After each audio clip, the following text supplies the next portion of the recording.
On this week's episode of Ride the Lightning, the Tesla unofficial podcast, new details on the imminent Model 3 Ludicrous are scraped from Tesla's own website source code. Plenty of new features and improvements are on the way to the Tesla fleet in the upcoming spring software update. A big round of layoffs unfortunately hits Tesla, and more.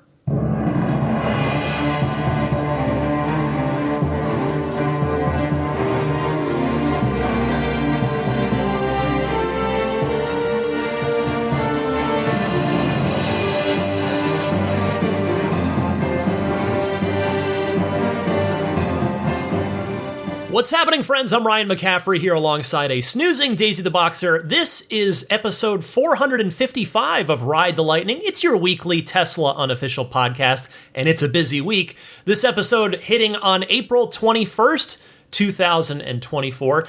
Next week will be the big earnings call, highlights, and analysis episode that I do, of course, every single quarter with every single earnings call and shareholder letter. Looking forward to that, but as I just mentioned, there is so much to go over this week, including some late-breaking stuff here on Friday evening as I sit down to record, one of which I had just enough time to take some notes and develop some thoughts, but the other piece of news that's late-breaking here on Friday night is so late-breaking that I didn't even have time to get it into my notes. I will start with the more, in my humble opinion, interesting of the two. So this is some breaking news from me to you, unless other sources, by the time you hear this, have ended up telling other people, then it gets reported. But as I sit here, I can confidently report to you from a trusted Tesla source, although an important caveat here,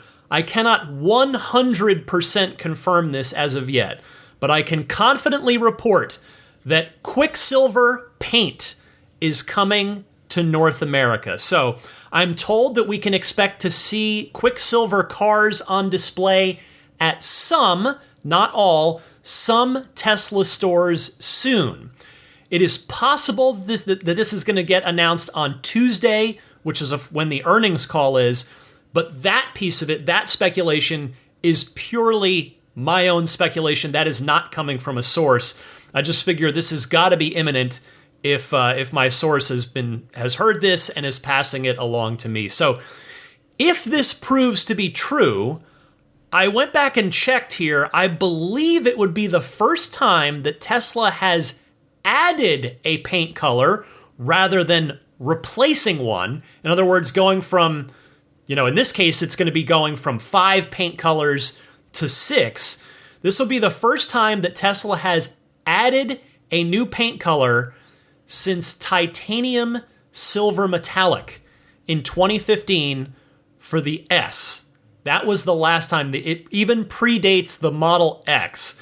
The Model 3 and the Model Y have never had a paint color added to them, unless I'm forgetting one, which I'm a human being, it's possible.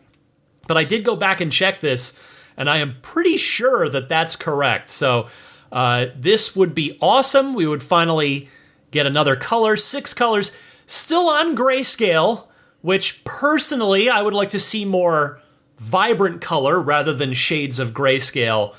But Quicksilver, from every picture and video that I have seen, looks absolutely gorgeous. Certainly on the Model Y, which is the only car that it's currently available on now.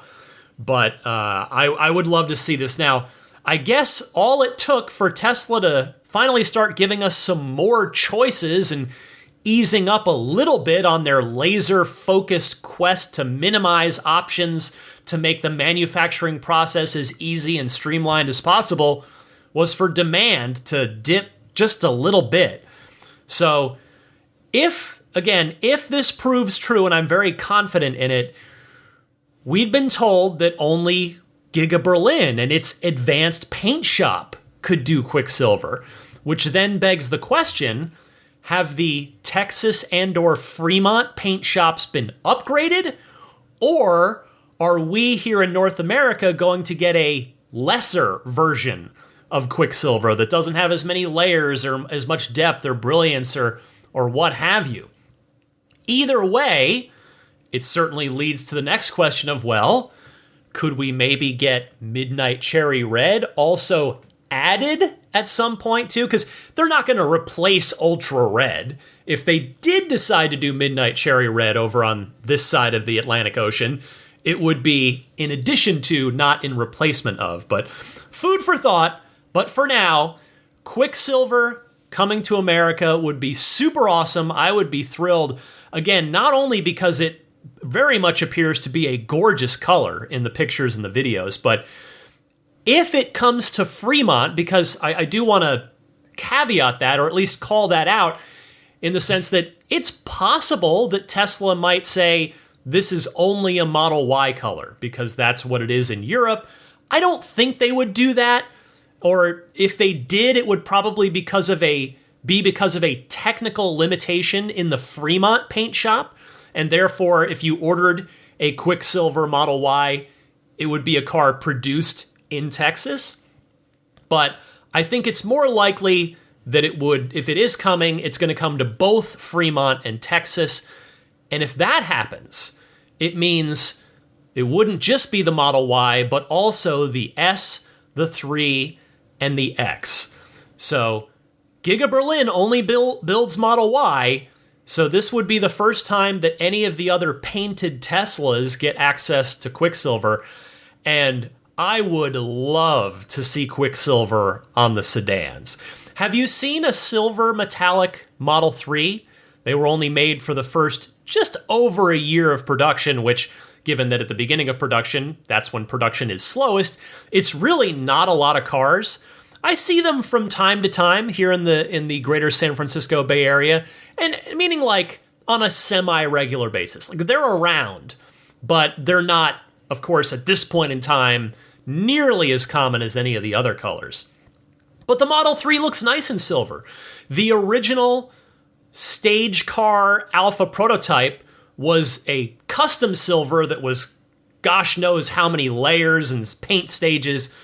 That's the one I got to ride in the night of the unveiling, and that was a stunning silver, which when the proper production silver came out, it looked awful by comparison, but as the silver fancy painted prototype got further and further away in our minds, and especially as silver metallic went away, and it's been now it's been like 5.5 or so years since the silver metallic was discontinued, and you see a silver metallic Model 3 on the road now.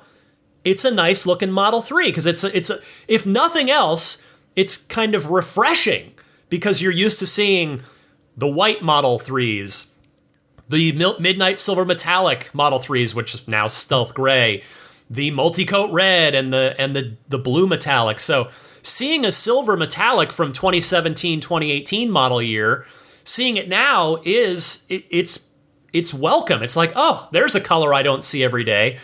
So Quicksilver being, by all accounts, way nicer than silver metallic would be great to see on the Model 3. It would look awesome on the beautiful new Model S. Picture a Model S plaid in that Quicksilver with the red brake calipers, the 21-inch dark gray arachnid wheels, and the little spoiler back there. Oh man, the plaid S would look, I mean either S, but particularly the plaid, would look fantastic. And the Model X, let's not leave that car out. The Model X, there are some silver metallic Model X's running around. I don't see too many of those around here, but they do exist. The X would look great in that. I mean, silver just tends to be it's a pretty neutral color. It's going to look good on, I think, all of the cars. And particularly, I think Quicksilver would look really extra awesome on the sedans. So that'd be great to see. I hope this proves true. Again, I'm extremely confident in reporting this to you. I don't know when it'll get announced. I think, just my own speculation, it makes sense that we could hear about it this week as part of the earnings call and the shareholder letter. Tesla, we know that bad news is coming on the earnings call. We know that. The deliveries were down. You've heard the numbers. I went over those at the beginning of the month. So Tesla wants to put some good news out there. And one of those bits of good news is almost certainly going to be the launch of the Model 3 Ludicrous, which I'll be talking more about in a few minutes here. And there's another bit of good news that they're going to talk about that I'm going to tell you about in 30 seconds. And if they also said, oh yeah, and we've added a new paint color that's been so successful and so popular in our Giga Berlin advanced paint shop that we're bringing it over to the rest of the world here in North America, our other big market. So I would not be at all surprised if this does get announced this week. And so if it does, I'll just mention it again on next week's podcast. And don't forget where you heard it first, right here on Ride the Lightning. All right, the other bit of breaking news, I got to reach for my phone. Again, it came in so recently, I did not even have a chance to get this into my notes. So you can see this right now on the Design Studio for for 3 of the 4 Teslas, pardon me. The Model S, Model X, and Model Y all got $2,000 price cuts across the board. The Model S now starts, for the base long-range Model S, starts at $73,000, down from $75,000. The Plaid, $88,000 compared to $90,000. Model X long range, $78,000, down from $80,000. The Plaid X, now $93,000 instead of $95,000. The Model Y, the standard rear-wheel drive Model Y, $43,000. Remember, that's eligible for a tax credit as well. In fact, all 3 Model Ys are. So $43,000 before any tax credit compared to $45,000. The long range, now $48,000. It was $50,000. And the performance Model Y, $51,500, down from $53,500. Thank you very much to my friendly Tesla sources for sending me this stuff this week, although, of course, the pricing thing is public now, and we'll see about the Quicksilver piece of it. But there you go, $2,000 price cut on 3 of the 4 cars, not so much on the Model 3 because it's brand new, and they must be seeing good enough demand as they are still also ramping production up on the new Model 3 as well, that they don't feel any need to lower any prices on that one. All right, again, we're almost 12 minutes in here, and we're just getting started. The first 12 minutes of the show has been spent on 2 unplanned things that broke late. That's how much we have to talk about this week. Now, before I get rolling on the rest of this week's news, a couple of notes here. I wanted to follow up on the big late-breaking news when I recorded last week's show, which was, of course, the FSD monthly subscription price getting cut in half, dropping to $99. So, as I said last week, I'd already done the Patreon poll. I wanted to hear what all of you thought about this. So I made this the subject of this week's Patreon poll, and the question was simply, what would you be willing to pay for FSD? And I'm talking about the buy it outright price here, not the monthly $99 price, because I think many of us would agree $99 a month, it's probably not going to go lower than that, and $99 a month for FSD feels pretty reasonable, feels pretty fair. I, of course, had made quite a case on last week's podcast for why I thought the buy it outright price, should also get cut in half from $12,000 to $6,000. And here's what you thought. You all were not only in agreement with me, but you all kind of felt quite strongly about it as well. What would you be willing to pay for FSD? The choices there were plenty of them. $5,000 or less, $6,000, $7,000, $8,000, $9,000, $10,000, $11,000, $12,000, and then above $12,000, I'm only interested in the monthly option at $99, and I'm not interested in paying for FSD at any price. The top answer was $5,000 or less. 33% of the votes went to $5,000 or less. 22% of you are willing to pay $6,000. After that, it falls off the table. 8% of you voted for $7,000. Another 8% of you voted for $8,000. 0% of you said $9,000. 3% of you said $10,000, perhaps because that's what you paid a year or two ago. Nobody said $12,000. 0%. 1% said above $12,000. And 17% of you said, I'm only interested in the monthly option at $99, which is a perfectly valid response. Because again, your car could get totaled and you could be out whatever the buy it outright price is. Your insurance is probably not going to make you completely whole if something terrible happens to your car and it gets totaled and you've bought it outright. And then 7% of you said, I'm not interested in paying for FSD at any price. And what this tells me is you're all a bunch of hardcore Tesla fans because you're listening to this podcast. Like me, I'm the same way. I'm a hardcore Tesla fan. This to me says Tesla probably should cut the price of FSD in half to $6,000 because there were almost none of you were takers for it above $6,000. And I think that's pretty telling. So we'll see what Tesla does in the coming weeks and months with that. A friendly reminder that you can vote on the Patreon poll every single week. I typically put up the new question on Tuesday evenings. You can check that out on my Patreon page, which is found at patreon.com/Tesla podcast. And the poll question is available to everyone. You do not have to be backing me. You don't have to be supporting me on Patreon to vote in the poll. So check that out every week. I appreciate it. In fact, a ton of votes this week. Last week, I had the most votes ever. Broke that record again this week. Love seeing the upward trend of all of you kindly participating in each week's Patreon poll. Now, speaking of Patreon, those of you who are kind enough to be supporting me at that $10 per month tier or higher on my Patreon, I hope you all enjoyed this week's Lightning Round mini episode, which I do every single week exclusively for those folks on Patreon that are generously backing me at the $10 per month tier or higher. And the subject of this week's mini episode on Patreon was my final Model 3 Ludicrous price and performance predictions. So I gave my pricing prediction here on the eve of when we should find out what the actual real number is, and I gave my prediction for the 0 to 60 time and for the quarter mile time as well. So that was the 92nd Patreon Lightning Round mini episode.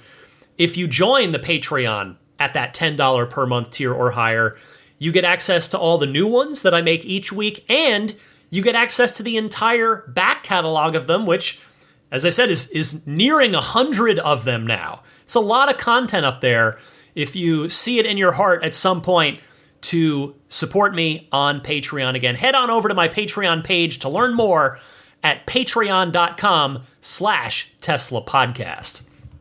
All right. There is no great way to segue into this next story, and there's no great way to segue out of it. So I'm just going to do it, and I'm going to be very earnest and sincere and empathetic and hopefully supportive to the people affected. But you probably heard this week, this was a huge story, Tesla laid off what appears to be more than 10%, perhaps quite a bit more. And by quite a bit, I mean could be 15%, could even be approaching 20%.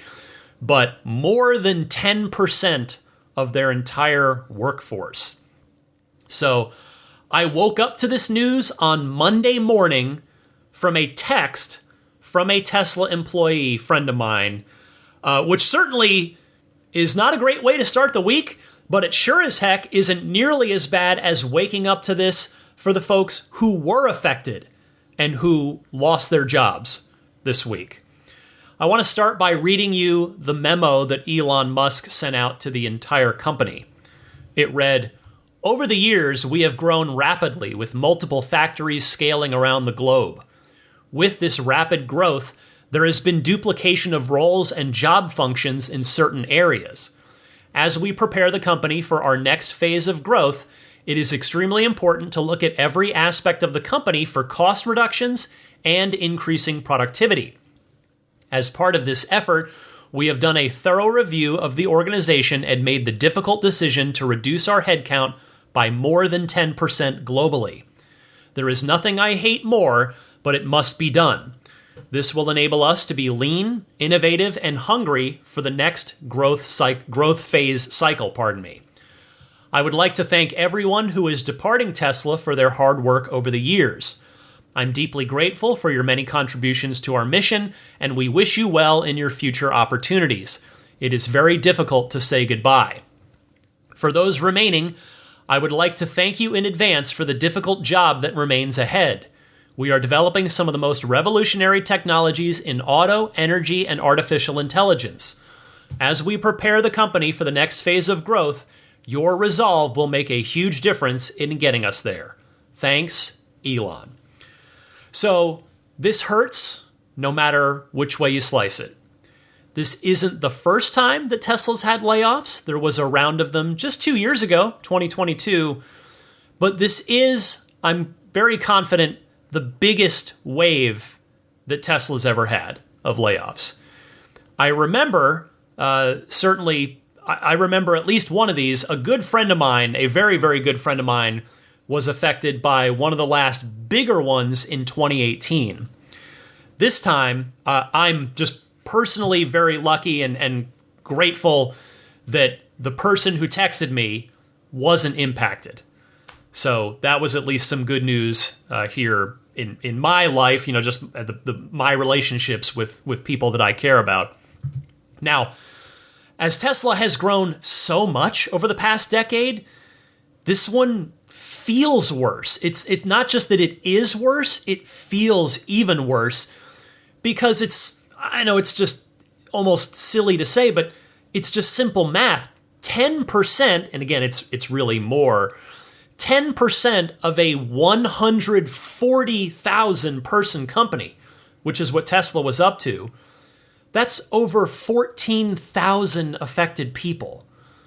And again, Elon said in his memo more than 10%, and as the pieces of, the anecdotes, the stories of this department, that department, it feels like this is really, really bad. And I'm saying feels in a very empathetic way. I don't pretend to say, well, this hurts me so much. No, I'm just talking as a Tesla fan, being very empathetic for the people who are truly affected by this. So my heart goes out to all of them. If any of you affected by this are listening to this, please let me just say, at the very least, thank you for your part in making these cars. Not only that I, a crazy person, have been making a weekly podcast about for the last 8.5+ years, but just these cars, podcast or no podcast, have been such a big part of my life. Not just the one that I'm so lucky and grateful to have in my garage, but all of them. I mean, this company, my cousin Pat, may he rest in peace, his Model S that meant so much to him. He was one of the first people to have a Model S in the very beginning. His car's VIN was 4,500 something. And so these cars have meant a lot to me, and I'm sure to the employees that were laid off, these cars meant a lot to you too, to them, to those people, because they built them, or they sold them, or they designed them, or they serviced them, or did any other number of important roles in the company. All of those roles important to make Tesla what it is today. No one who is no longer at Tesla is more important than anyone else. I want to be very clear about that. But I did want to call out a couple of high-level departures, a couple of high-level folks who are no longer with the company. These are names that we know. These are names that we've become used to hearing from, particularly more recently on earnings calls and at the various sort of shareholder events or various themed events that Tesla has held. In fact, I very recently did a lightning round mini episode on Patreon where I gave a list of a bunch of X accounts of Tesla leadership team members that I thought that any of you out there with an X account should follow. And 2 of those folks are now out after this past week. Vice President of Policy, Rohan Patel, and our battery boss, as I like to call him, the battery boss, Drew Baglino, is out. I would like to read you the goodbye statements from each of them, starting with Rohan, who says, "The past 8 years at Tesla have been filled with every emotion, but the feeling I have today is utmost gratitude. To our unbelievable customers and fans, I'm inspired by your passion and impact on Tesla and the mission. To Elon Musk for giving me the chance and empowering me to lead big initiatives at the company. To the broader Tesla team, the never say die attitude and scrappiness is what makes the place special. To the best policy and biz dev team in the business, I'm in awe of all that you've accomplished. I'm biased, but no group of people has won as many critical policy fights in the push for sustainable energy and transport and against well-funded, vested interests. You all are my lifelong friends, and I'll always have your back." And now, here's Drew Baglino's post on X. He said, "I made the difficult decision to move on from Tesla after 18 years yesterday. I'm so thankful to have worked with and learned from the countless incredibly talented people at Tesla over the years. I love tackling nearly every problem we solved as a team and feel gratified to have contributed to the mission of accelerating the transition to sustainable energy, a mission that I am quite passionate about. I will always have a warm spot for the people of Tesla and Tesla products in my heart and wish the team and company the best in the future. When I joined as a junior firmware/electrical engineer back in 2006, a future Tesla that produced the world's top-selling vehicle was well beyond my expected set of outcomes. A reminder to all of us to set higher expectations, I guess," with a little smiley face emoji. So based on their statements, it sounds like Rohan may have been part of the layoffs and that Drew left of his own accord. But either way, it's not a coincidence that these departures, these two high-profile departures, are happening now alongside these substantial layoffs.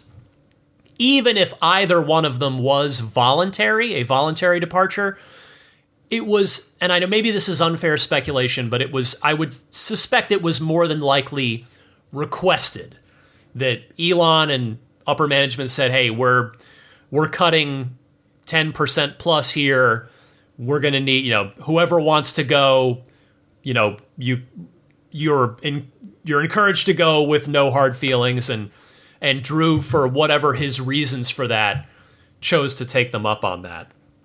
And with all due respect to Rohan, who was certainly newer to the company, but a veteran, 8 years, and no less impactful, the Drew departure hurts for any of us. I mean, he's on the engineering side. He's right neck deep in there in making these cars and designing these cars and making them a reality, making these incredible cars that we love into a physical reality that we can buy and drive with an 18-year tenure. Now, for context, when he joined the company in 2006, the original Roadster was still 2 years away from being released. So he must have been one of the shortlisted, longest tenured people at Tesla aside from Elon.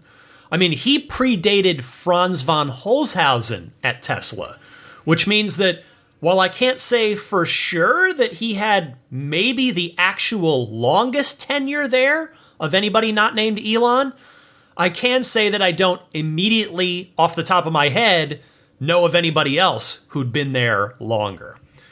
But again, while this layoff, this change, this unfortunate week is so much bigger than just two people, I mention them not only because I've cited each of them on the podcast many times before, but to also illustrate that these layoffs went all up and down the company. Just truly a devastating week for both those affected as well as those who are still there too, because those people must no doubt be dealing with a severe hit to their morale right about now, while, as Elon said in his memo, they still have to soldier on and they have to ramp up the Cybertruck production. They have to keep pushing on FSD. They have to open new stores and service centers, etc. I mean, it's no doubt preferable to the alternative of not being at the company anymore. But those people who are still there, they have it rough right now too. So for everybody still at Tesla, my heart also goes out to you, to all of you. I mean, this just stings, no matter which way you slice it. I sincerely hope that everybody who was laid off is able to make good use of having that Tesla line now on their resumes, and hopefully that's able to help find you all a very personally fulfilling new role at a new company very soon.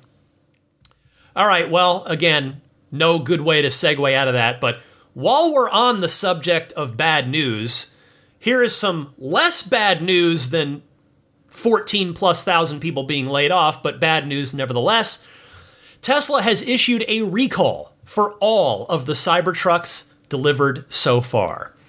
Yes, it is a proper recall this time. We can't get mad at NHTSA for calling it a recall.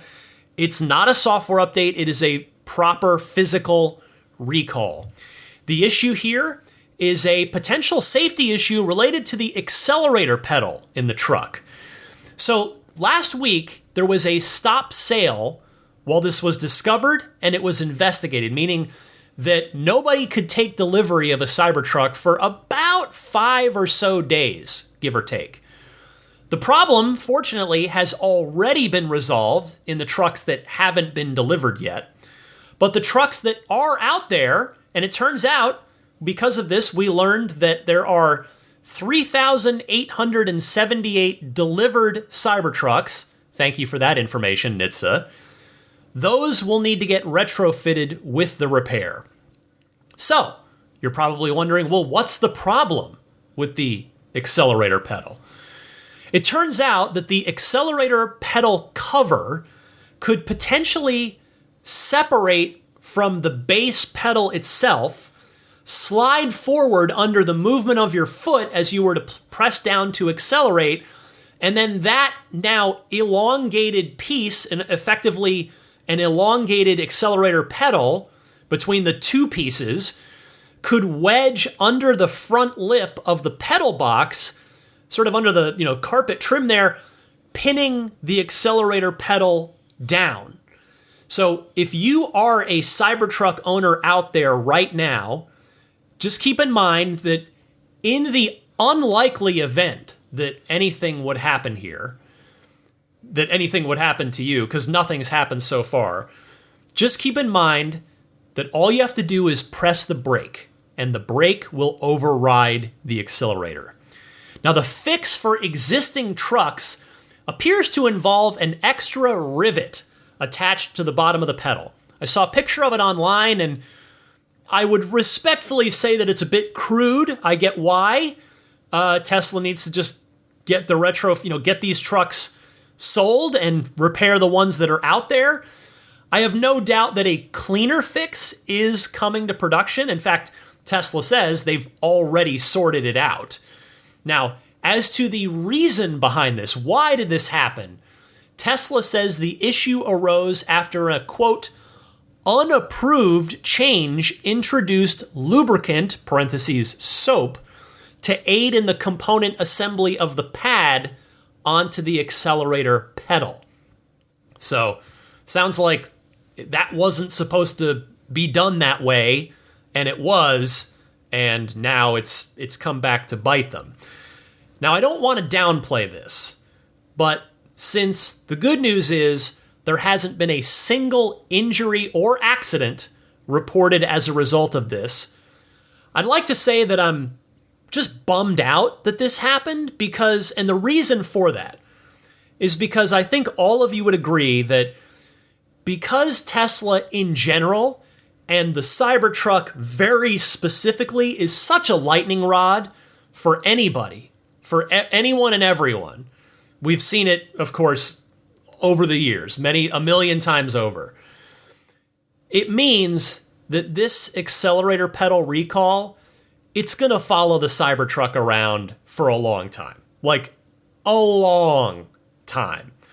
Now, I'm sure you Cybertruck owners out there now, those of you that have trucks already, you're probably already hearing this from people that approach you to say something about the truck. They might not necessarily be mean about it, but I can almost guarantee people are going to be bringing it up, and that those of you Cybertruck owners out there now have probably already heard it from people when you're just out driving your truck, just out in the wild.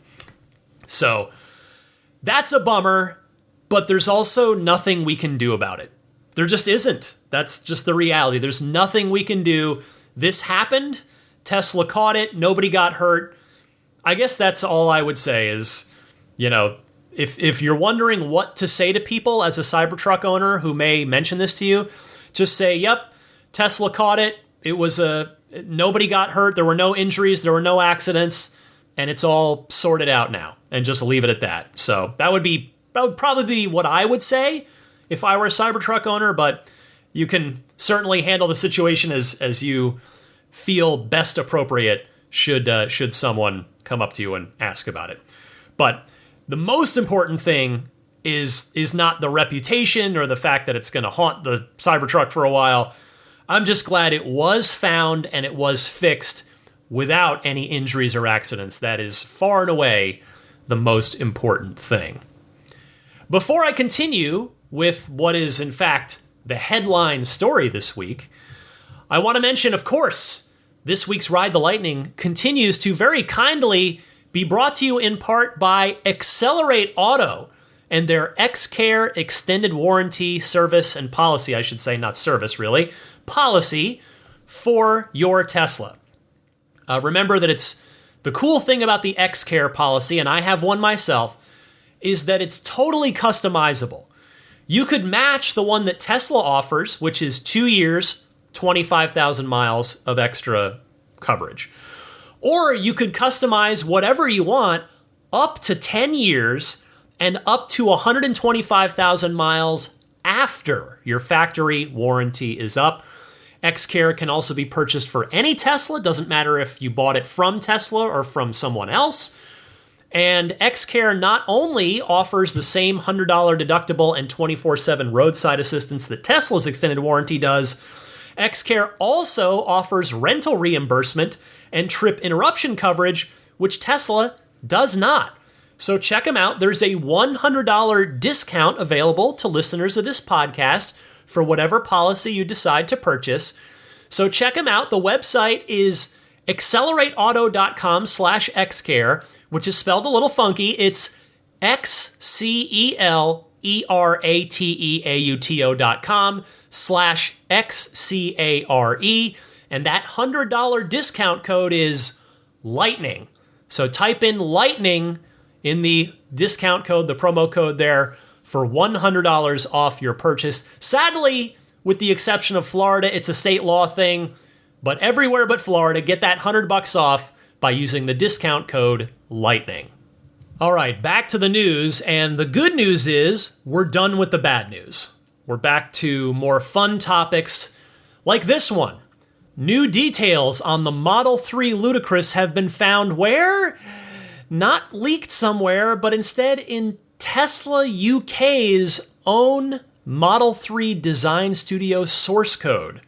This was discovered by Tesla Motors Club forum user AY221. I saw it posted on X by Nick Cruz Patain. So thank you to both Nick and AY221. And this was just in the source code. This is real. So welcome to the most powerful Model 3 ever. This is most likely text that is going to appear on the Tesla Design Studio as soon as this car is launched, which again, I expect to happen either Monday, possibly by the time you've already heard this, or Tuesday, which is the day of the earnings call. So welcome to the most powerful Model 3 ever. All new adaptive suspension with descriptive text. Adaptive damping powered by in-house software gives you enhanced body control without sacrificing daily usability or comfort. Forged performance wheels. Lightweight, staggered wheels provide sharper turn-in response, improved predictability, increased traction out of corners, and optimized aerodynamics. Performance interior.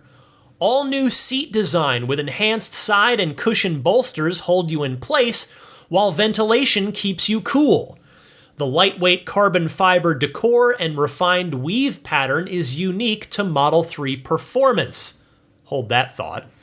Track Mode V3 features all new calibration for the powertrain and adaptive suspension to give you more authority behind the wheel. You can customize handling balance, stability controls, and regenerative braking to set the car up how you like it.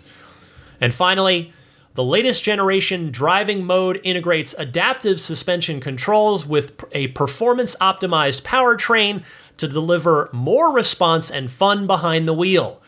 Bespoke chassis and suspension hardware is tuned to provide intuitive, razor-sharp response to driver inputs.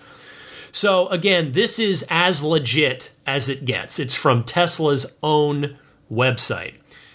Interesting that it does, in fact, not appear to be called the Model 3 Ludicrous, but instead it's keeping the Model 3 Performance name. If I'm being completely honest, I'm a little disappointed in that. Just because I love the idea of there being a Model S Plaid and then a Model 3 Ludicrous. And really, given that we do know it's got the Ludicrous badge on the back of the car instead of dual motor with a red underline.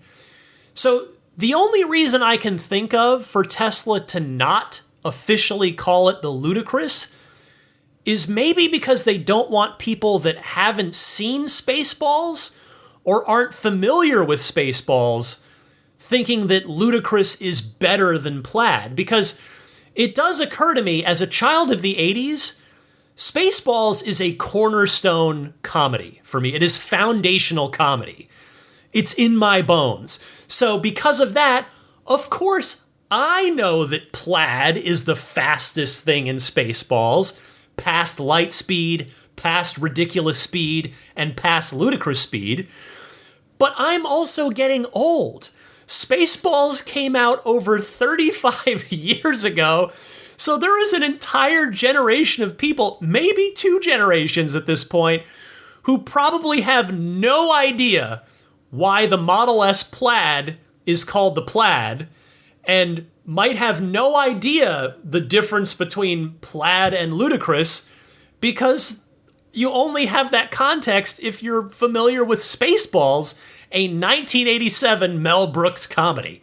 So that's the only logic that comes to mind on that, but I think it probably checks out. If I ever get a chance to interview Franz von Holzhausen again, I hope I remember to ask him that, because he could tell me for sure. Anyway, this gives us confirmation of the adaptive suspension, which we talked about before. Also confirms staggered wheels, which I had wondered about here on the podcast a while back. That is now confirmed. So staggered wheels alone should enable a quicker 0 to 60 time by 1/10 of a second or two, because you're putting more power down. You've got wider tires in the rear. You're able to put more power down to the ground and make the car go quicker. Now, I've actually, by basically coincidence, owned 2 cars with staggered wheels. My DeLorean, they were very prominently staggered, big, fat, wide tires, and pretty narrow, I guess just fairly regular tires in the front, but the rears were enormously wide. I don't remember the measurements off the top of my head. And then my car that I had before my Model 3, which was an Infiniti G35 Coupe, that had staggered tires as well, which was not super obvious to the naked eye. And my experience, especially with the DeLorean, but it applies to the Infiniti as well, if you're planning on purchasing I guess I got to go back to calling it a new Model 3 Performance, the tire life, you might not get as many miles out of a staggered set because you can't do a proper rotation. Then again, it is a performance car, and you're not buying a Model 3 Performance for maximum efficiency and maximum tire life, but just wanted to make you aware of that sort of new what will be a new piece of the puzzle compared to the old Model 3 Performance, the one I have. Again, given that the announcement for the car hasn't happened yet, I am prepared to bet a chunk of money that I don't have. Like, I'm prepared to bet $100 fake that the Model 3 Performance will be officially unveiled and available to order on the design studio either Monday or at the latest Tuesday, the day of the earnings call. I would be stunned if it doesn't happen between now and the earnings call. So look for the last pieces of information that we've been waiting for on the new Model 3 Performance. That would be price and 0 to 60 specs, hopefully the quarter mile time as well. Should have that for you on next week's podcast. Next up this week, spring software update has been detailed. Yes, you heard that right. It's going to be the holidays every season now. Well, I mean, maybe, hopefully, but it's no longer just software updates throughout the year and then one big one, the holiday software update, at the end of the year. So here we go. We're going to get a bunch of new improvements, bunch of new goodies. Here's what we have to look forward to sometime in the next couple of months. We don't have a timeline quite yet, other than during the spring. This comes straight from Tesla's own X account.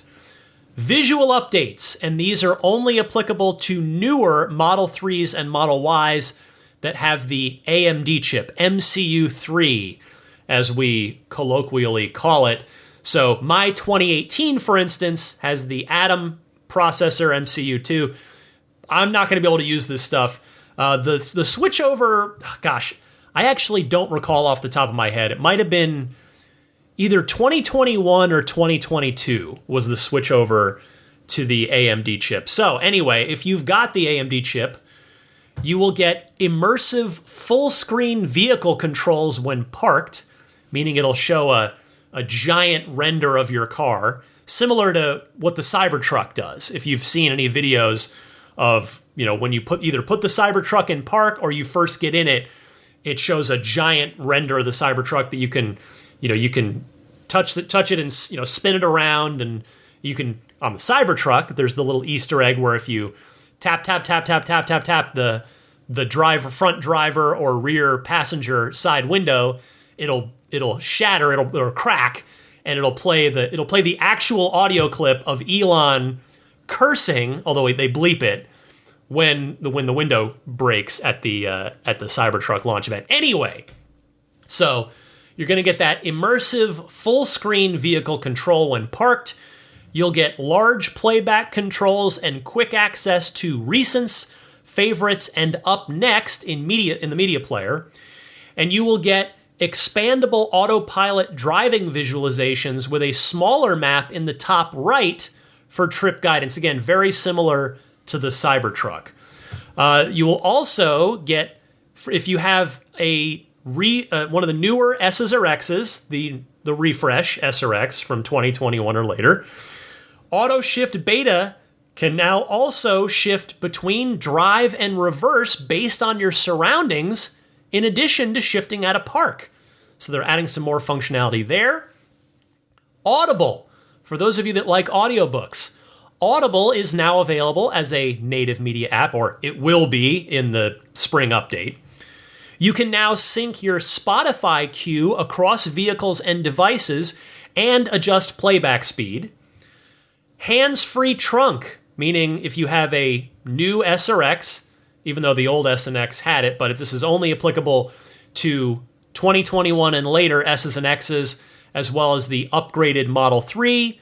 I don't know how this wouldn't apply to the Y. That's interesting. But anyway, if it's a hands-free trunk function. So it says stand still behind your trunk with the phone key, and the trunk will open on its own.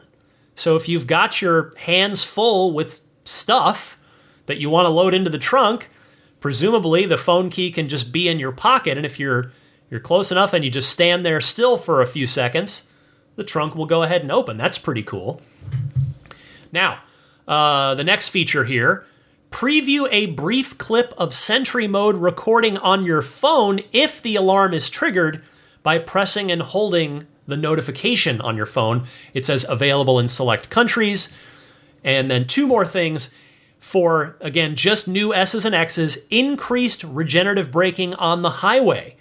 At high speeds, your vehicle now allows for more regenerative braking, meaning more energy can return to the battery. And finally, rear passengers, if you have a rear touchscreen, rear passengers can now see current trip details, time, and temperature at the top of the rear touchscreen. That's pretty cool.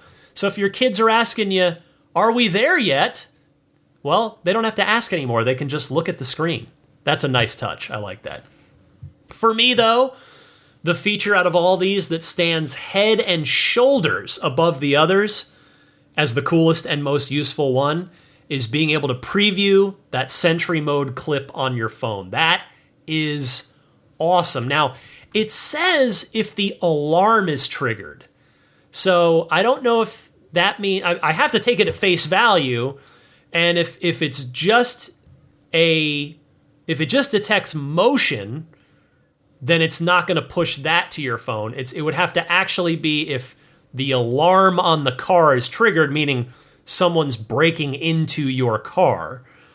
But I hope, if that is indeed the case, that they do eventually update that and upgrade that so that it can do just regular Sentry events of things that, it detects in motion and right in front of it as well. That would be a nice update too. But boy, being able to preview that clip right on your phone if the alarm is triggered, that's awesome. That is just cool. I mean, it's so extra cool to me when I think about it in the bigger picture that this feature, Sentry Mode, went from not existing at all when I bought my car in 2018. It went from not existing to existing. And then Tesla added in the tags in the clips to show you right in the timeline on the file where the incident happened. And then they added the ability to look at the interior and exterior cameras from your phone on top of that. And really the only other notable thing I can think of that would be cool if they could maybe add it someday, and I'll say that this comes from those of you listening to the podcast who've called in and suggested this in the past, is maybe stamping the Sentry clips with location and speed data as a potentially just useful bit of information if you need to give that clip to the police or to insurance, for example. So, love it. Love the continual upgrading of Sentry Mode. I mean, if you were to ask me to rank every feature ever added to a Tesla as a free over-the-air software update, I obviously haven't had a Tesla since the very beginning, but I've had my Model 3 for a good chunk of time now. Sentry Mode would be number one, and it's not even close. I mean, the video games are cool. Those are neat, and I would say also ranking high on my list would be the more recent blind spot camera. When you put your turn signal on, it pops up a view of your repeater camera. That's very, very high on the list. I use that every single day. But Sentry Mode is number one on my personal list. So love seeing it get better and better. Adding the ability, by the way, to open your Model 3's powered trunk or powered rear liftgate on S and X by just standing back there it's definitely awesome on paper. I mean, Tesla's full of smart people, so I'm not super worried about this, but I presume that they've got it dialed in somehow so that it doesn't pop open when you don't want it to, like if you just walk by. I'm guessing you have to stand still right behind it for like 3 seconds. That would be my guess. So we'll see how it actually functions when this spring update rolls out. But once again, bravo to the Tesla software team. Just thank you. Like, it's round of applause for you guys and girls. It's just cool what we continue to get as a friendly reminder for free. In a microtransaction-filled world, these updates continue to be free. I hope the day never comes where Tesla starts charging for updates. I don't think they'll do it, but you can never be sure, right? But I'm just going to enjoy the ride of getting new stuff, new useful features for free when on a regular basis, multiple times a year, throughout the year with these cars. It's just awesome. I mean, my car is now old enough as a 2018 where I'm starting to not get all the new features, and that's understandable. It's been a while now, but we're still, no matter what year your Tesla is, you're still getting, unless you've got one of the actual like classic S's and X's, one of the really older cars with MCU 1, then which you could upgrade to MCU 2 and get more of the features, but for the most part, most of the fleet is getting almost all of this new functionality, and I love it.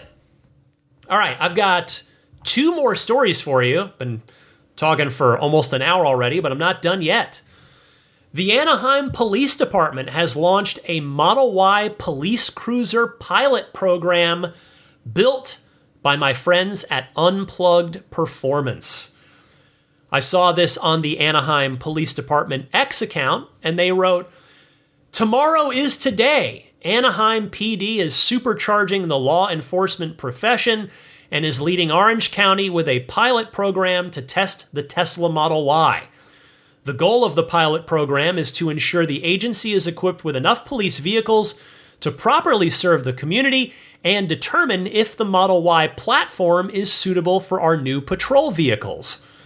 The Tesla Model Y was selected for its advanced features, including rapid acceleration, ample storage capacity, affordability, and low maintenance requirements, all of which are integral to police operations." So these cars were modified for police use by Tesla's design studio neighbor in Hawthorne, California, and the renowned performance mod shop, you know them as Unplugged Performance, who posted in response, quote, "Thanks for your support, Anaheim PD." And then they linked to their Upfit, get it, UP, Unplugged Performance, Upfit website, which claims that it costs $6,000 less to equip a Model Y for police use than it does a Ford Police Interceptor SUV. And Unplugged Performance claims that if you go with a Model Y Upfit, that you'll save $27,000 in fuel and maintenance costs over 5 years. So I know I've covered various townships and municipalities deploying Model Y police vehicles before, and it's awesome that we've seen enough of those stories now that it's not even particularly novel at this point. But I think this one is noteworthy not only because Anaheim is, I think, the biggest city that we've seen jump into the EV waters yet with its police force, but the fact that Unplugged Performance is now building this into its business practice, I think is notable because A, they know what they're doing with Teslas. They have a long history of that. And B, if they can get enough business to really streamline their costs, it just makes it so much easier both logistically and financially for other towns and cities to sign on and to make the leap into EV. So kudos to Anaheim for committing to this pilot program. Finally this week, someone else besides PepsiCo got Tesla semis. Yes, the lucky company is Martin Brower, who I confess I had never heard of before this week. They are, according to their website, a, quote, strategic supply chain partner to the world's leading brands, end quote. Anyway, they posted a press release about their pilot program with the Tesla Semi saying, quote, recently, Martin Brower partnered with Tesla to pilot the use of all-electric semis out of our Stockton, California distribution center. Martin Brower is among several companies in the US to use the Tesla Semi. The key to accomplishing our sustainability goals is to create a resilient fleet of the future by deploying the latest alternative fuel technologies, which Tesla is a leader in. Piloting the Semi within our fleet was a natural step towards achieving that goal. The pilot ran earlier this year and included 2 all-electric semis running routes to restaurants served by our Stockton distribution center. A group of 5 MB drivers, not Mercedes-Benz, Martin Brower, were trained to operate the Tesla Semi, which uniquely positions the steering wheel and driver's seat in the center of the cockpit and has other design features to increase driver visibility and safety. Overall, our drivers had positive feedback on how the vehicle performs. Martin Brower will review the results of the pilot to consider implementing the Tesla all-electric semis into our West Coast fleet as California state regulations will begin to push zero-emission vehicles starting in 2026-2027. So Dan Priestley, who is the head of the Tesla Semi program, posted this on X, saying, quote, "These demonstrations with the Tesla Semi have provided great product feedback on how to make the best Class 8 truck while also showing customers how it can fit in their operations. Thanks to Martin Brower and our other very patient customers for working with us to test, develop, and refine the Semi. Keep an eye out for them on the road." End quote there. Well, no doubt Martin Brower's use case was different than PepsiCo's use case. So hopefully that new data that Tesla got out of this was valuable to them, and hopefully it means we will finally see the Tesla Semi scale up production in the second half of this year. But nevertheless, this was a nice, welcome update on these trucks being out in the wild. Love it. I still haven't seen one out in the wild. It's been at events.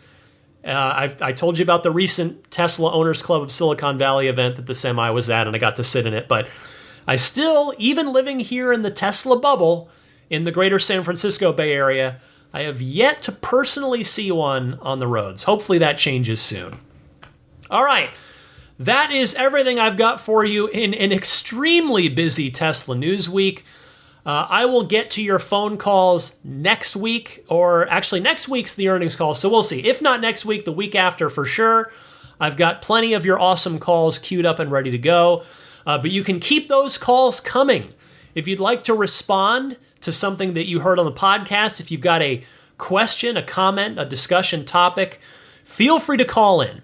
There are 2 easy ways to call in and potentially be featured here on the podcast. You can either use your smartphone's built-in voice recording software, record your question, please try to keep it to 90 seconds or less so that I can get to as many people each week as possible, and just email me that file. My Tesla Podcast email address is simply teslapodcast@gmail.com. Or you can take that same 90-second or less question and call in and leave a message anytime on the Ride the Lightning hotline. That toll-free number is 1-888-989-8752.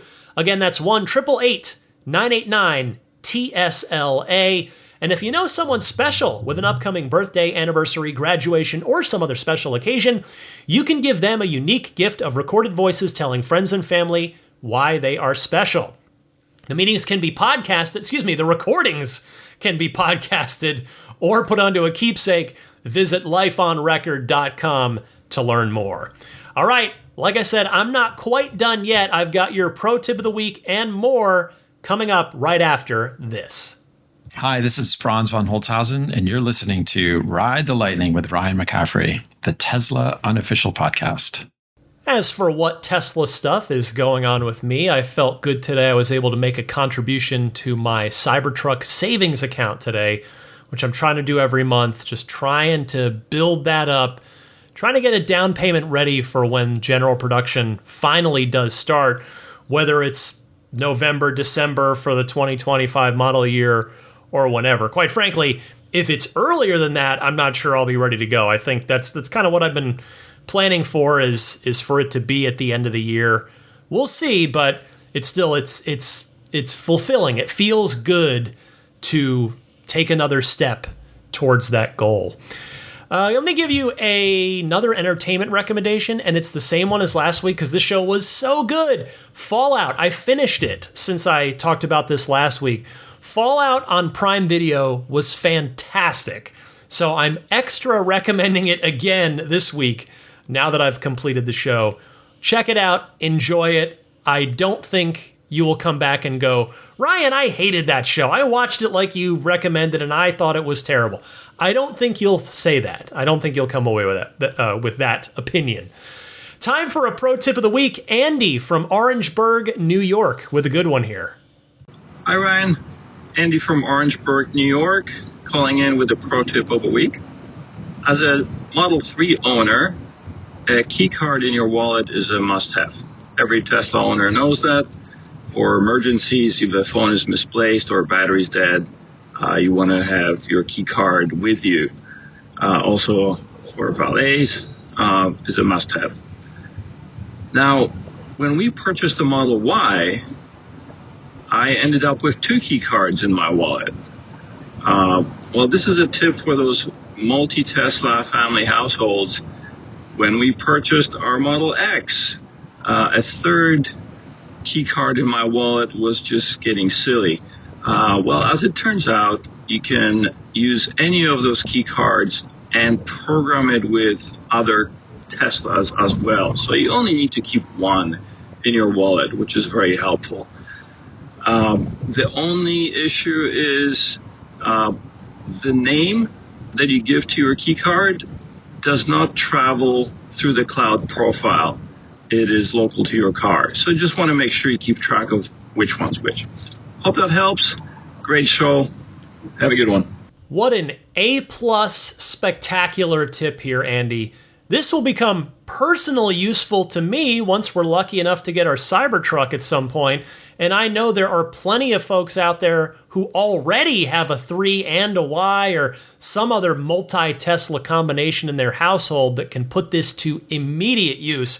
Thank you so much for this call. Thank you so much for this pro tip. Great one here. Love this. If anybody else out there has a good pro tip of the week that you'd like to share with me and your fellow Tesla owners and enthusiasts, please send it my way. The way to do that is to call in just like you would with a regular Ride the Lightning hotline call, and I gave you the 2 easy call-in methods just a few minutes ago. Before I go, though, I want to mention some friends of Ride the Lightning that can hopefully be of use to you. Most of them offer some sort of discount code to you. So if you don't usually listen to this part of the podcast, maybe take a listen from time to time, see if any of this sounds like it might be something you want to check out. Starting with abstractocean.com. This site, you got to just go there and click on whichever Tesla you have and see all the cool aftermarket products that they have for your vehicle. There are just so many great aftermarket Tesla accessories for all the Teslas. So there's things like a lot of different lighting kits, interior lighting, like if you want to change the color or change the brightness of the white interior lights, the sort of accent lights in the car, or both. Maybe you want bright purple lights. That's the kind of thing that they sell over there, but there's so much more than just that. One of their big sellers is the tempered glass screen protector for your center screen that's custom fit for each Tesla. They use the same stuff that Corning uses for their Gorilla Glass. It's the aluminosilicate glass. So just all kinds of great stuff at abstractocean.com. When you put everything you like into your online shopping cart and get to checkout, use the coupon code RTLPodcast to get 15% off of your first order. That's RTL Podcast, all one word, no spaces, for that 15% discount at abstractocean.com. Next up, the Snap Plate and the new Snap Plate Plus, available for S, X3, and Y at everyamp.com/RTL. And there's a discount code there too, simply RTL. Use that coupon code. And the Snap Plate is the front license plate bracket that snaps on and off in seconds. It's paint safe, grill safe, radiator safe, and autopilot safe. It's a nice, clean, minimal design that blends really beautifully with the Tesla front end when it's installed and leaves no unsightly hardware behind if you choose to remove it.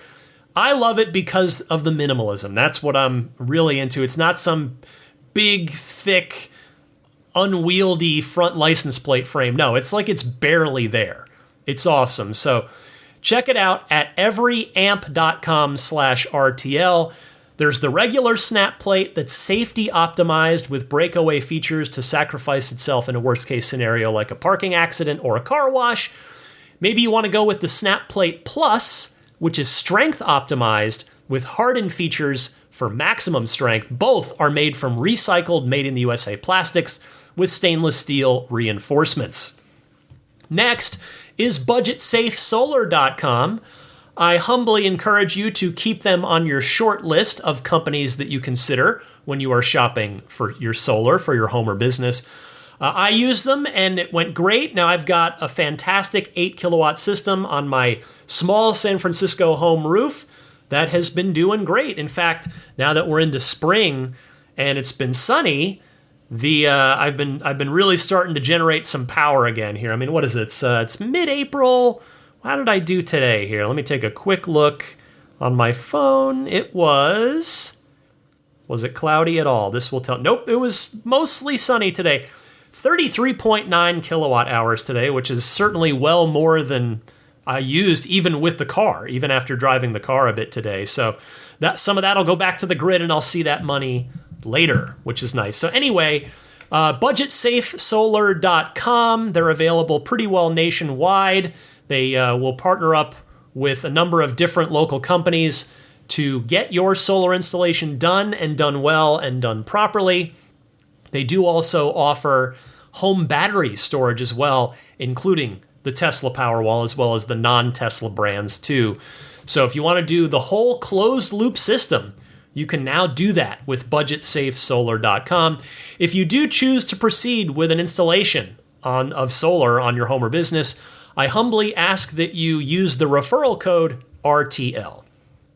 Next is Immaculate Reflections, the best darn detailer here in the greater San Francisco, if I can say it. Clearly it's time for bed. It's getting late here on Friday for me. The best darn detailer here in the greater San Francisco Bay Area, if you ask me, and there are plenty of good ones. Immaculate Reflections will take awesome care of your car, and by extension, awesome care of you. They're offering a nice discount for Ride the Lightning listeners, so you can reach out through the website, which is irdetailing.com. When you do contact them through there, just mention that you're a Ride the Lightning listener, and any service that you book in, you'll be extended that very gracious Ride the Lightning listener discount. You know, the major services, the main services, which I've been lucky enough to get all of on my car, and I have whatever.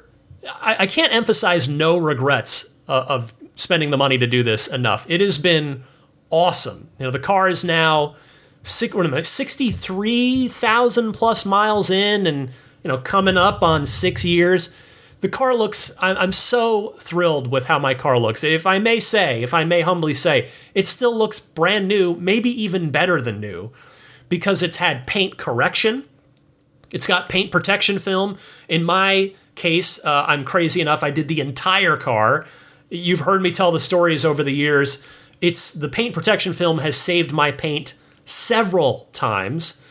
And then I've also got the ceramic coating on there too, so that I don't have to wax the car, because the ceramic protects the paint from the UV rays of the sun. So maybe you want to do all that and go crazy like I did. Maybe you want to do one of those. Maybe you want to do two of those. Whatever you're up for, Immaculate Reflections will work with you on whatever works best for you. So check them out, irdetailing.com. Don't forget to mention that you're a Ride the Lightning listener. My Patreon, I mentioned it a little earlier in the show, but this podcast is supported entirely by all of you, the kind and generous listeners. The podcast is free. It always has been. It always will be. But if at some point, maybe today's that day, maybe this week is that week, you've been listening for a while and you say to yourself, you know what? Yeah, Ryan mentions the Patreon at the end of the podcast, and I'd like to support him. This is the time. I've been listening for a while. I enjoy the podcast. I would be humbled and grateful if you did choose to support me. The support tiers start at just $5 a month. And for that $5 a month, you will get, as a thank you in return, early access to each week's episode. Meaning, as soon as I've finished the podcast, edited it, and uploaded it, which, as I'm sitting here right now, let's see, it's 10:19 p.m. Pacific. By the time, it'll probably be, it'll be up by 11 for sure. Meaning, I think most weeks, depending on your time zone, it's when you wake up on Saturday morning, it'll be there for you. So a full day early is the thank you that I give for just for that $5 a month tier. If you step up, if you're so kind as to step up to that popular $10 per month tier, which I refer to as the Ludicrous tier. All the tiers are named after Tesla acceleration modes. The base tier is the Sport tier. Sport's what I have in my car. The $10 tier, Ludicrous tier, that'll get you the early access each week, and it'll get you all of those weekly lightning round mini episodes as well. You can do that again at the website, which is patreon.com/Tesla podcast. Patreon spelled Patreon. If you're not already following this podcast on your favorite podcast service, do that by going on to that favorite podcast service, whether it's Apple Podcasts or Spotify or YouTube podcasts. Just type in Ride the Lightning Tesla, maybe even throw podcasts on there. You should find me. Just click the follow button. And that way, every time there's a new episode, which of course is every Sunday at 9 a.m. Eastern, 6 a.m. Pacific, the new episode will be automatically pushed out to you. You don't have to remember to go find it.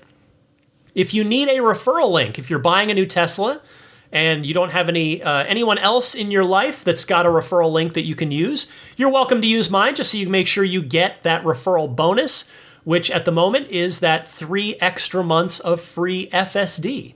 So to use it, you just go to this website, type in ts.la/Ryan73014. That's a short link for Tesla.com. It'll take you there to the design studio where you can choose and configure the car that you want, and it'll do that with my referral link baked in so that when you take delivery of the car, you will take delivery with that referral bonus included. You can follow me on X and or on Instagram. I have the same username on both, and that username is DMC_Ryan. You can email me anytime. My email address here is teslapodcast@gmail.com. And before I go, I want to say hello and thank you to the very generous upper tier Patreon backers. I'll start with the Roadster in Space tier backers, the top of the top tiers. Thank you so much to Pete White, Lyle Austin, Steve Radspinner, Fernando Cordero, Lawton from Chicago, Sean Neidig, Neil Weaver, Jackson Wallace, Rolf and Jennifer Evers, Howard Anthony Smith, Victoria Iacovetto, Tesla Hitchhiker 42, who I'll be talking to this weekend. That's the extra perk that the Roadster and Space tier folks get, is if they choose to elect to take it every month, a one-on-one hangout, 1 hour hangout with me each month. And Tesla Hitchhiker 42 always takes me up on it, and we always have a great Tesla conversation.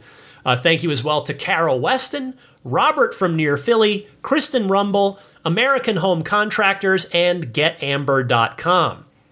Next up, the Maximum Plaid backers. Thank you very much to Jonathan Wales, Cameron Clark, Daniel Grummer, Seth Capello, Nick and Tony, the Galpin family, Ryan from New York City, Darren Nickel, Kaz Barnes, Brett Libano, Patrick Wisniewski, Gil Cabrera, Todd Badger, Joe Edgel, Kevin Yank, the Tesla Owners Club of San Joaquin Valley, Michael Williams, Will Stedman, Derek Nesselrote, Justin Perez, Jeremy Harris, Chris Beach, Tom Mills, Corey O'Donnell, Aaron, John Cody, Joel Sapp, Paul Casarino, Richard Corley, Chris Osborne, KB, Doug Carey, James Gregory, Adam Lavoie, ContactOneCallCenter.com, Jason Chalukas, Travis Krenzel, Bruce Otterstein, Tom Behan, Josh Pennington, Matt Kalin, John from Cream Ridge, New Jersey, Sean Tisdale, Dustin Hart, Michael Gallo, Derek Finley, Charles Clement, and Rav. Finally, a big thanks goes out to the grandfathered in Plaid level supporters. These very kind folks continue to support at the now defunct Plaid tier, but they continue to get all the perks and benefits that they should get for kindly backing me at that tier. So a big thanks goes out to George Cassiopo, Logan Willis, Peter Chalet, Eric Randolph, Dorian Steve Guberman, the Tesla Owners Club of Taiwan, Ron Lee, Charlie Gillespie, David Perella, Dennis Peak, Jeff Angwin, Chase Cabanillas, the Lydia family, Aaron Altschul, Jared Brown, Jerome Strack, Jamie Dalton, Mike and Barbara from Louisville, David J. Howes, Matt Nixon, the Tesla Owners Club of Wisconsin, Ish, Not Elon Musk, Peter, and the Bear Boys of Colorado. Okay, that brings me to the end of Ride the Lightning episode 455. I'm already excited for the earnings call episode next week. I know it's going to be bad news, right? It's the numbers are going to be down. The stock, again, I'm no stock expert, but I expect the stock will take a dive because, quite frankly, the stock usually dips at earnings call day, even when the news is really good. So we'll see about that. Could be a good buying opportunity. Again, don't take stock purchasing advice from me, please. But nevertheless, even with not great news expected, I am really looking forward to it because I'm eager to hear what Elon and the executive team have to say about the price cut on FSD, whether or not if somebody will ask if the buy it outright price will be cut, as I suggested last week, and as a whole bunch of you that voted in this week's Patreon poll also said, you're not paying more than $6,000. I'm curious to see what the new Model 3 Performance, the artist never known officially as the Model 3 Ludicrous, see what that car is going to be capable of and what it's going to cost, and whatever else that Tesla might have for us in terms of announcements and other interesting things that Elon and the Tesla executive team might say. But for now, I hope you enjoyed this week's episode of Ride the Lightning. I had a blast putting it together. You know, some weeks the news is just extra strong, like in terms of stuff to talk about. Now, this week I felt good about, except for the awful story in the middle of course, the layoffs. And that just, you know, there's no fun way to go. There's no way to paint that as paint a rosy picture of that. And it's terrible. And it's a lot of people that lost their jobs this week at Tesla. But we did have some fun topics though. And I hope you enjoyed the podcast on the whole, even if that chunk in the middle about the layoffs was not fun to listen to, because it's not fun to talk about, because it's a terrible thing. But again, I wish all those people affected all the best. I hope having Tesla on your resume helps propel you to an awesome new chapter. And as for me, I will be back, of course, next week with episode 456 and your quarterly earnings call recap and analysis episode. I'm looking forward to it. Happy electric motoring, my friends, and I'll see you then.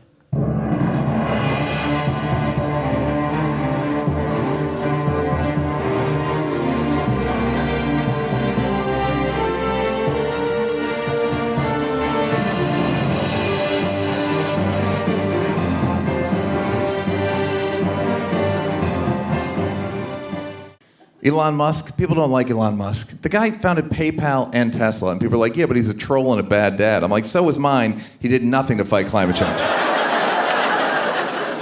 Also, have you been in a Tesla? Have you been in a Tesla? My buddy let me drive his Tesla. I laughed out loud at how fast it went. Been clinically depressed my entire life, on dozens of medications, in a Tesla for 13 seconds, cured forever. I mean, I think a Tesla is the most fun thing you could possibly buy ever. That's what it's meant to be. Our goal is to make it's not exactly a car. It's actually a thing to maximize enjoyment. It's maximum fun.